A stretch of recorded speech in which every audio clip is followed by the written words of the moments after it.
There is no such thing as a chosen person. There's only choices that each individual person makes. And with each choice, we can propel ourselves further. And it all stems from the belief that we can. Sometimes that belief isn't just born within you.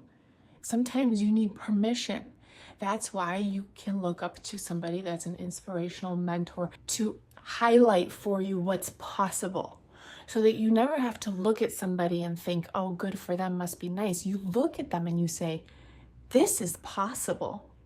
And actually, if you look at many successful people, I believe it's like 80%, I've looked at this statistic before, are self-made, meaning they didn't come from money. In fact, most people that are successful, they are the ones that had to overcome the most. I come from an immigrant family, and I know exactly what it took for my parents and my husband's parents to come over to a new country where they didn't speak the language, where they didn't have any money, they didn't have any skills that were required for them to be successful here. And they had to build everything that they had, but because they had nothing, because they were at the rock bottom, that was the best bouncing off point for them. They had to push themselves, and they had to be tough, and they had to have a big dream, and they had to pursue the dream as if there was no other choice.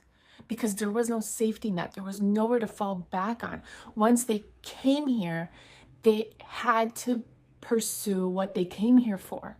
There was no going back. And so it's not necessarily that when you see the people that are successful that you assume that they were just born that way, but that's not true. They made a decision, whether a conscious or maybe unconscious decision, and they had the free will, just like anybody else, to do any other thing, but they chose to do the thing that they did to help them to arrive at where they arrived. And so when you see these people, always take it as permission to move forward for yourself.